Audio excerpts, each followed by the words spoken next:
Hablando de la tercera clase sobre el canon de la Biblia, y habíamos dicho, por ejemplo, que el canon del Antiguo Testamento tuvo varias fases importantes, cómo se formó, ni ellos mismos se ponen de acuerdo realmente, porque finalmente, después que salió la versión Septuaginta, entonces hubo una revisión por los judíos, y estos judíos pues decidieron ahí por el año 100 simplemente sacar todo lo que fuera la influencia de la Septuaginta, que contenía 7 libros deuterocanónicos, ¿verdad?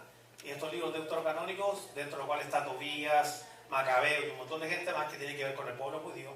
Pero entonces, ahora yo he llegado a la tercera clase, ¿verdad? La clase número 3, donde quiero explicar un poquito qué pasa con los 400 años de silencio, porque hay un periodo de 400 años de silencio conocido como intertestamentario. Los que ya me conocen saben que yo escribo en lengua. Alright. Entonces hay 400 años de silencio. Cuando se dice de silencio, más que nada porque no hubo profecía. Entonces en estos 400 años de silencio hay varias cosas importantes que suceden, y usted va a ver la influencia que hay griega sobre lo que es lo que leían exactamente en el tiempo de nuestro Señor Jesucristo. Alright. So que tenemos entonces que los israelitas estuvieron cautivos primero de los egipcios, habíamos dicho, ¿verdad? Primero de los egipcios, luego de los asirios, ahí desaparecieron las 10 tribus de Israel y solamente quedó la tribu del norte, Judá. Después de esto vinieron los babilónicos, ¿ok? Después vinieron los babilónicos, después de los babilónicos vinieron los medo-persa, después de los medo-persa vinieron los griegos. Eso lo quiero hablar ahora. Y luego vinieron entonces, luego de los griegos, vinieron los romanos. Esto es para que usted más o menos se haga una idea de cómo tenemos el canon bíblico, y que la Biblia no se llama Reina Valera, porque hay muchas doctrinas que han sido tomadas de la Reina Valera, que cuando usted las compara con otras Biblias, no dicen lo mismo. ¿Okay? Entonces, hay gente, entonces es bien importante que antes que usted vaya a llegar a una conclusión teológica o bíblica, usted compare con otras versiones. All right. So que dice la palabra del Señor ahí en Crónicas, capítulo 36, más bien el decreto de Ciro, ¿verdad? Verso 22, dice: en el primer año del reinado de Ciro, rey de Persia, el Señor dispuso el corazón del rey para que éste promulgara un decreto en todo su reino, y así se cumpliera la palabra del Señor por medio del profeta Isaías. Toda la palabra de Dios tiene una característica: se cumple. Cuando Dios habla algo, ¿qué? Se cumple, siempre se cumple, ¿ok? Esto fue lo que ordenó Ciro, el rey de Persia: el Señor Dios de los cielos me ha dado todos los reinos de la tierra. ¿Quién se lo dio a Ciro? El Señor. Fíjense, y ahí los que están aquí son los israelitas.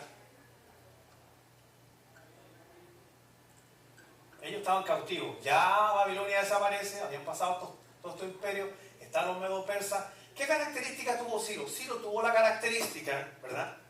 Dice: el Señor de los cielos me ha dado todos los reinos de la tierra, me ha encargado de que le construya un templo en la ciudad de Jerusalén, que está en Judá. Por tanto, cualquiera que pertenezca a Judá y se vaya, cualquiera que pertenezca a Judá, que se vaya, y que el Señor Dios suyo lo acompañe. Entonces, ¿qué sucede? Que Ciro dio la oportunidad, ¿verdad? Hay 400 años, dijimos, de silencio. Los primeros 100 años prácticamente fue un periodo de mucha libertad para los judíos, porque muchos volvieron a Jerusalén, pero la gran mayoría no volvió a Jerusalén. Entonces, después de los medo-persas vinieron la invasión de los griegos, y quien vino fue Alejandro el Grande. Y usted va a ver, ¿qué tiene que ver, pastor, toda esta historia con la Biblia? Yo lo voy a explicar. Alejandro el Grande fue discípulo de Aristóteles, que me parece que fue, y entonces él tiene una gran influencia griega. Y entonces él, bueno, pues viene a continuación de Ciro. Y entonces, ¿qué es lo que sucede? Alejandro el Grande, de Alejandría, de ahí viene Alejandría, ¿verdad? Donde se hablaba el mejor griego. Y es aquí con Alejandro es que aparece la Septuaginta. Y usted dice: ¿qué tiene que ver la Septuaginta? La Septuaginta, 70 personas hicieron una traducción de lo que era el Antiguo Testamento, el Tanaj. Torah es otra cosa, es la ley. Son dos cosas completamente diferentes. La gente dice Torah cuando habla del viejo pacto. Aclarar una cosa: el Antiguo Testamento no es el pacto de la ley, el Antiguo Testamento contiene el pacto de la ley, pero también contiene otros pactos. En su gran mayoría está el pacto de la ley, pero contiene otros pactos, ¿ok? Como el pacto que Dios hizo con Noé, y en fin. Bueno, ahí viene la Septuaginta, entonces la versión que se empieza a usar es la versión griega. Hay una gran influencia del griego. Él era Alejandro, discípulo de Aristóteles, y le da la importancia a ser intelectual, le llama la atención la religión judía, y entonces aparece la Septuaginta, pero la Septuaginta es una traducción del Tanaj al griego, porque ya los judíos habían perdido el idioma, ya no hablaban casi hebreo, un poquito arameo, y casi todos hablaban griego. ¿Y qué es lo que sucede con esta versión? Que no son 39, son 39 más 7. Y ahí donde aparecen, ¿verdad? Macabeo, Tobías y un montón de libros. Y esa es la Septuaginta, la versión más usada en el Nuevo Testamento. De hecho, yo le había dicho a usted que el libro de Hebreos, capítulo 2, el autor de Hebreos usa la Septuaginta, y aquí en español nosotros dice que hizo el Señor, citando al Salmo 8, un poco al hombre, lo hizo un poco menor que los ángeles. La Septuaginta dice eso, sin embargo en hebreo dice que lo hizo un poco menor que Elohim, un poco menor que Dios. Claro que muy fuerte, entonces se fueron por la Septuaginta. Entonces, ok, tenemos entonces, ¿qué es lo que sucede en estos 400 años? Bueno, viene Alejandro, después de Alejandro, después que termina Alejandro con su reinado, entonces aparece Antíoco Epifane. Antíoco, difícil, no le ponga ese nombre a su hijo, está feo, Epifane, algo así, Epifane. Y este tipo es malo. ¿Sabe por qué? Porque él termina con el sacerdocio judío. No se olvide una cosa, la apostasía siempre es castigada por Dios, o por lo menos lo fue. Entonces, ¿por qué el Señor, porque bueno, pues se fueron por apóstatas, se fueron las 10 tribus por apóstatas, los babilonios estaban por apóstatas, siguieron con los medo-persas por apóstatas, siguieron entonces con los griegos por... Oye, sí es verdad, no por la próstata nada, sino que por apóstata, porque ninguno de ellos tenía problema de la próstata. Alright, gracias, esposa más. Ok, santo. ¿Qué aparece este hombre? Vamos a editar esa parte después, ¿ok? ¿Qué aparece? Ese hombre termina con el sacerdocio. ¿Y sabe lo que hace? Lleva al templo del Señor, ahí vamos a hacer el templo, y ahora vamos a hacer, miren lo que estoy haciendo ahí, un cochinito, y lo sacrifica. Es una abominación lo que hizo. Tomó un cerdo y lo sacrificó. Y entonces ahí es donde aparecen los macabeos. Los macabeos. ¿Se acuerda del libro de Macabeos? De los apócrifos o deuterocanónicos. Y hay una guerra, ellos logran conquistar nuevamente la ciudad de Jerusalén y la dominan por un siglo, por 100 años, la tienen con ellos después de lo que él hizo. Y entonces, ya ahí están con los griegos, y entonces ahora aparecen los romanos a tomar el lugar de los griegos en la historia. Y los romanos, pues parece entonces el primer emperador, que es Herodes. Aparece Herodes, y aquí la historia cambia, ¿ok? Entonces aparece Herodes, y ya Herodes edifica el tercer templo con muchos lujos. Todo ese templo que tenían los judíos, todo ese lujo no era de ellos, porque el que ellos hicieron fue bien Mickey Mouse, bien chippy. El que levantó Nehemías, las paredes que levantó Nehemías eran construidas con los materiales que habían, y entonces Esdras, que se preocupó del templo, lo edificó con lo que tenía. Ahora, la pregunta, ¿por qué yo estoy trayendo este estudio sobre la formación del canon de la Biblia? Es para que usted no sea un ignorante, porque esto nos salva. Usted puede no saberlo, y usted sabe que tiene salvación eterna descansada a la hora de Jesucristo. Entonces Pompeyo, en el año 63, Pompeyo, todos los que se quedaron afuera, que no están viendo la clase hoy día, se van a quedar en el rapto. Antes de Cristo, Pompeyo, antes de Cristo, bueno, empieza la dinastía romana, y entonces aparece el primer emperador, que es Herodes. Ahora, la pregunta que yo le hago, la versión que se usaba, la Septuaginta, y usted lo puede ver, no solamente esto, le voy a enseñar algo. Jesús, en la guerra que hicieron los macabeos, dice que según la tradición, esta cuestión es de la tradición de los judíos, dice que hubo un asunto que duró 8 días, que el candelabro duró 8 días sin apagarse dentro del templo, después que sacaron el sacrificio, sacaron a al hombre que tenía esta cosa horrible que ha hecho en el templo. 8 días. De ahí que los judíos tienen, ¿se ha fijado usted que los judíos tienen una cuestión así, que tiene 8, 2, 4, 6, 7, 8 y una al medio?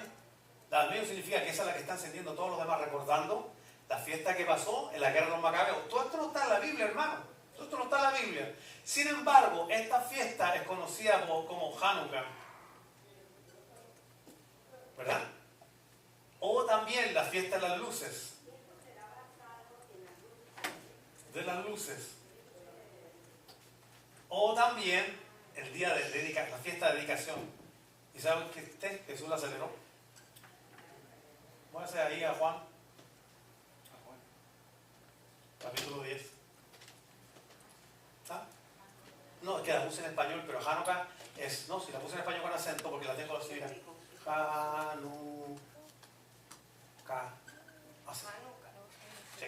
Ok, Juan capítulo 10, verso 22 al 23, dice: se celebraba en Jerusalén la fiesta de la dedicación en invierno y Jesús andaba en el templo por el pórtico de Salomón. Así que Jesús participó en la fiesta de Hanukkah. A nosotros nos parece increíble, pero él era judío. La religión de Jesús no fue el cristianismo, él no fue cristiano. La religión, de acuerdo a Gálatas 4:4, fue el judaísmo, y como judío celebró toda la fiesta. Esta fiesta es la única que no aparece en la ley mosaica. No es parte de la ley, es parte de la tradición, de la historia de los macabeos. Sin embargo, Jesús también la guardó, también la cumplió, ¿ok? Él nos fue el modelo para que nosotros guardáramos todas esas fiestas. Lo importante es que usted sepa dónde nacen estas fiestas, porque yo lo voy a hacer pensar. Interesante, Jesús usando las cosas que relata la Septuaginta. También el autor de Hebreos quiere decir que esta gente, todos los judíos, tenían la Septuaginta como autoridad. La única iglesia que en este instante, creo, y la ortodoxa, la que usa la Septuaginta, la versión Septuaginta, la iglesia católica, que usted se va al Antiguo Testamento y tiene todos los libros, después de Malaquías, el libro del terror del diezmo, aparecen entonces Tobías, Eclesiástico, Sabiduría, Macabeo y un montón de cosas. Ok. Le voy a explicar ahora, en estos 15 minutos que me quedan, lo que son los fariseos. ¿Cuándo aparecen los fariseos? Usted sabía que los fariseos no son no son sacerdotes. Los fariseos no son sacerdotes. Los fariseos aparecen en estos 400 años. Aparecen en este periodo de silencio. Entonces ellos, por la influencia griega, ¿verdad? Y por la influencia greco-romana, bueno, pues ellos aparecen ahí. Los fariseos tenían una característica. Los fariseos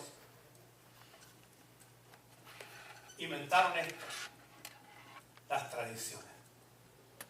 Y para ellos, la Biblia, para ellos era el antiguo pacto más las tradiciones. Eran celosos de las tradiciones.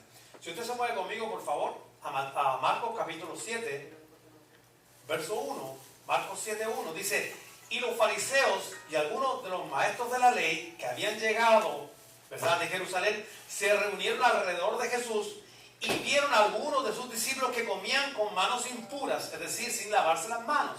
En efecto, los fariseos, los demás judíos, no comen nada sin primero cumplir con el rito, diga rito, de lavarse las manos, ya que están aferrados a las tradiciones de los ancianos. Entonces, para ellos las tradiciones eran igualmente importantes que la palabra de Dios. Como hoy día, ¿verdad? ¿O no? Si hoy día lo que está lleno de fariseos. La gente repite cosas que ni sabe, ¿no? En gracia y fuera de gracia. Repiten cosas que no tienen la más mínima idea. Dentro de la gracia y fuera de la gracia. Porque la han escuchado de alguien que llegó a una conclusión y que nunca la comprobó con todo el consejo del Señor. Entonces el fariseo tenía esta característica. Creía en la Torá, o sea, creía en el Tanaj, antiguo pacto, defensor de la Torá, ¿verdad? Más un montón de tradiciones como lávense esto, lávense lo otro, hagan esto, guarden aquí, guarden allá.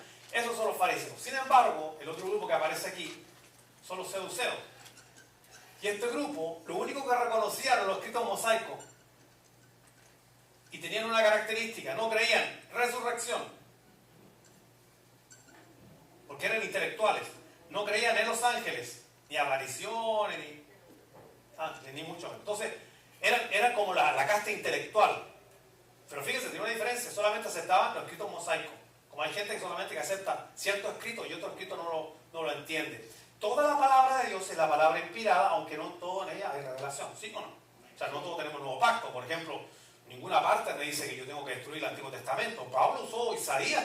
Te ven en Romanos citando a Isaías a cada rato, a los profetas. Sin embargo, yo sé que cuando yo entro al Antiguo Pacto, tengo que tener cuidado, porque cuando aparece ley de Moisés, no se aplica a mí, porque Cristo me redimió de la maldición de la ley. Yo no estoy bajo la ley, yo estoy bajo la gracia. Yo estoy escondido, la gracia es Jesús, no es una doctrina. Entonces estos dos grupos aparecen. ¿Ok? Aparecen los fariseos antes de Jesucristo, como 200 años antes, y los saduceos, y estos eran defensores de las tradiciones. Creían Tanás, creían Torá, y las tradiciones, estos no estaban ahí con nada, solamente los mosaicos. Una vez, aquí viene la sabiduría del Señor. El apóstol Pablo lo están atacando en el libro de los Hechos, los fariseos, los saduceos, y confrontando, y él lo hace, lo mejor que hace, los divide. Dice, no, si yo estoy aquí defendiendo, como bien los fariseos saben, la resurrección del Señor Jesucristo, porque creemos en resurrección. ¿Y qué hicieron los fariseos y los saduceos? Claro que hay resurrección, no hay resurrección. Y mientras ellos se peleaban, él se paró y se fue y lo dejó peleando a ellos tranquilamente con la sabiduría que el Señor le dio. ¿Amén? Termino con esto, esta clase. Vamos a ver. ¿Cuándo nace el bautismo en agua? ¿Cuándo nace el bautismo en agua? ¿Cuándo? Vamos a ver cuándo nace el bautismo en agua. Yo le voy a decir una cosa. El bautismo en agua no es ley. Yo se lo voy a explicar. Esto es fácil. Esto es súper fácil. Esto es facilito. El bautismo en agua.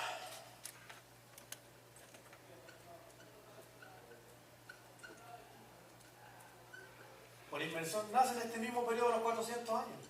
No hay ningún versículo de silencio que diga en la ley, bautícense en agua. Silencio. La única referencia, bueno, hay alguna referencia de lavamiento, como por ejemplo número 19, ¿verdad? Número 19. Se lo voy a leer y nace con ello. Voy a explicar por qué. Número 19, verso 1.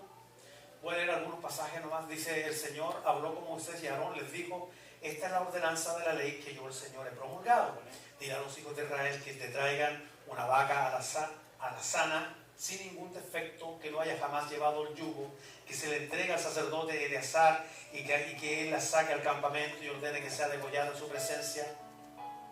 El sacerdote Eleazar tomará, me pusiste música para que me apure, tomará con su dedo un poco de sangre y le rocerá 7 veces hacia la parte delantera del tabernáculo de reunión, y luego ordenará que la vaca sea quemada ante sus ojos junto con su cuero de carne, su sangre y su estiércol. Después de esto el sacerdote tomará madera, dice el 7. Luego el sacerdote lavará con agua sus vestidos, lavará a sí mismo, se lavará los pies, se lavará los juanetes, se lavará esto, se lavará lo otro y aquello. Pero no hay alusión al bautismo en agua de invertir. La única persona que fue me introducía al agua fue Naamán, que era un pagano. Naamán, no sé si me falta una H por ahí, creo. ¿Verdad? En medio, ¿cierto? Vamos por ahí. Los que saben que yo soy doctor, ¿me entienden? Pero no hay ningún... ¿Qué cuando nace? Nace con los fariseos, ¿como qué? Como un proselitismo de poder captar adeptos para el judaísmo. Entonces cuando alguien se quería hacer judío, pues se bautizaba israelí. Israelí es quien nace en Israel, judío, el que adopta la religión. O sea, si yo me hago, aquí yo digo, me hago judío, soy judío, pero para ser israelí tengo que nacer en Israel. Bueno, una manera de hacer prosélitos al judaísmo, los metían al agua. La pregunta que yo le hago es, si el bautismo en agua era ley, ¿por qué Jesús le hizo una pregunta? En Mateo 21, verso 25. El bautismo de Juan, ¿de dónde era? Si era de la ley, ¿por qué ellos no saltaron y lo defendieron a capa y a espada? Porque no había una escritura que dijera que era de la ley. Voy a terminar diciendo algo. Hebreos capítulo 6. Dice, vamos a dejar los rudimentos de la doctrina de Cristo, sigamos adelante a la perfección. Por tanto, dejando los rudimentos de la doctrina de Cristo, vamos adelante a la perfección, no echando otra vez el fundamento del arrepentimiento, de la muerte, la fe en Dios, de doctrina de bautismo. La palabra bautismo ahí no es bautismo en agua, sino que abluciones. Abluciones. Aparece solamente 2 veces en el Nuevo Testamento, en el libro de Hebreos, y significa lavamiento de los utensilios del templo.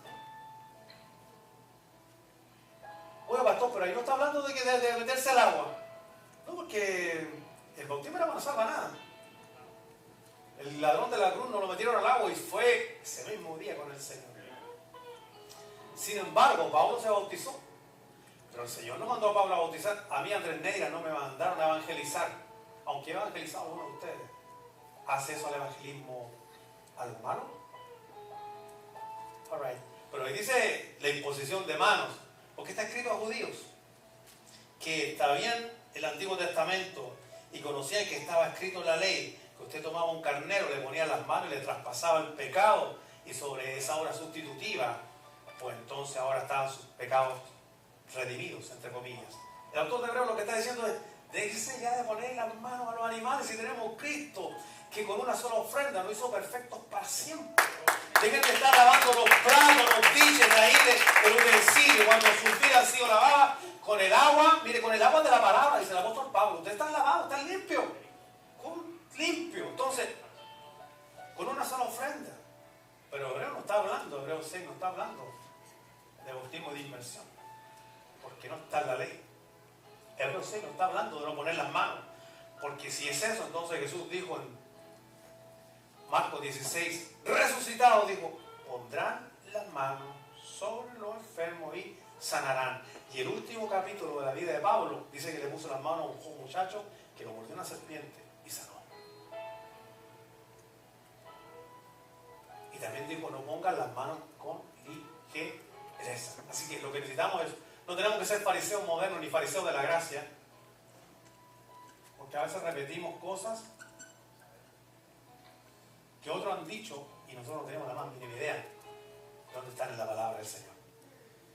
Bueno, esta es la tercera clase. Vamos a entrar ahora al servicio del canon, cómo fue hecho el canon del Antiguo Testamento, y hablamos un poquito de lo que pasó en esos periodos de silencio.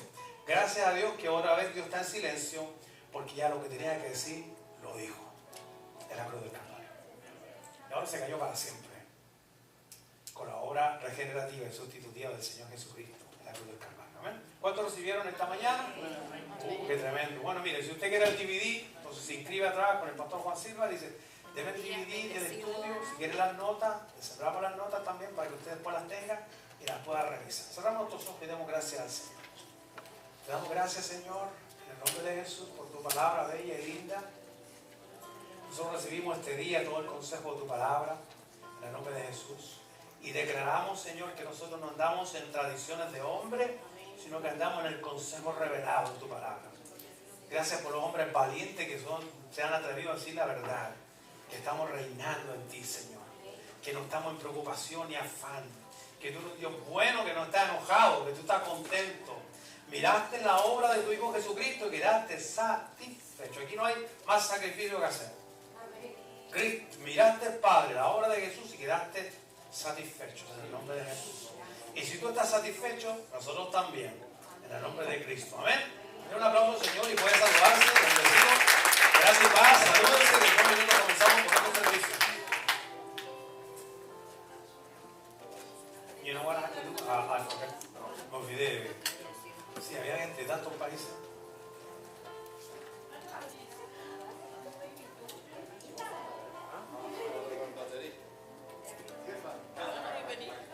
¡Oh! Venid alemán. Sí, ahí. ¿Cómo está, man? Apagó la cámara que se le va la batería. Hola, Denise. Hola, Carlita, voy para allá.